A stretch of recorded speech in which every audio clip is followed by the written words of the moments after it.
الله الرحمن الرحيم إن شاء الله تعالى وهلكنا waxaynu ka sharxi doonaa bal meelaha ay ka soo baxaan xuruufta carabigu ama la yiraahdo makharij al-huruf meelaha xuruufta carabigu ay ka soo baxaan marka la eego afka bini aadanka ama laabta ama jawfka ama xalqiga yani qofku markuu akhriyo xaraf ama uu ku dhawaaqayo xarafka luqada carabiga xaraf kastaaba wuxuu leeyahay meel uu ka soo baxo oo loogu ogaado inuu xarafkaasi halkaasi ka soo baxo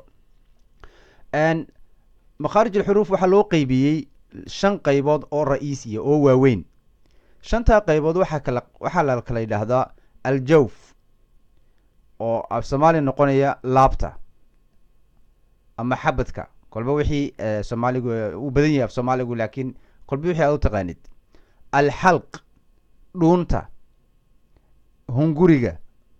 sida u taqaanid hunguri waxaan u jeedaa yani dhuunta dheer ee bini aadanka ku taala ee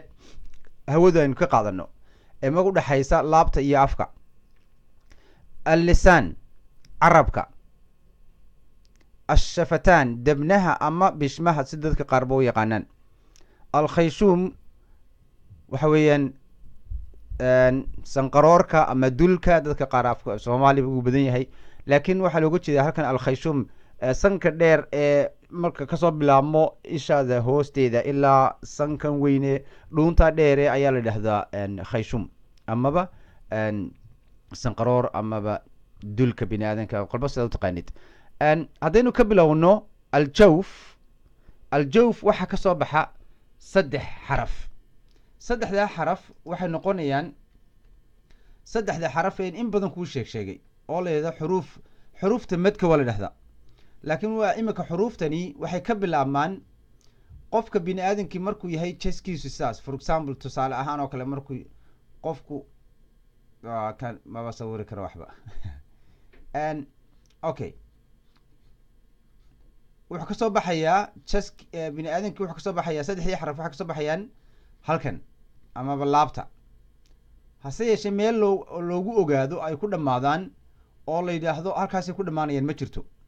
oo xurufta u kala baxda 2 qaybood qaar muqaddar ah oo la qadaro meel ku dhamaado iyo aan qaar aan muqaddar ahayn yani meel loogu taga aan ahayn imika markaad xurufta akhriyayso alif baada qaar kood meel bay ku dhamaanay ku go'ayaan imika markaad akhriyayso laakiin alifta iyo yaada iyo waawda madka saaran iyaga shuruudba waxa inay sukuun saaran yihiin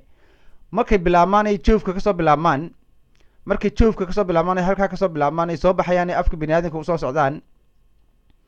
halka imanayaan malaha meel ay ku dhamaadaan loogu qadarayo la garanayo inay halka tagayaan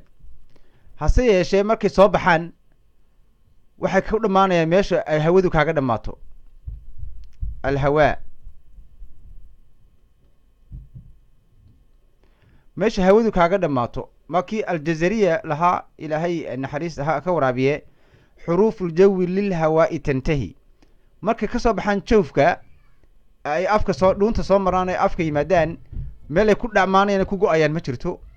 laakiin waxay ku dhamaanayaan markuu naqasku ka dhamaado bal u fiirsay imika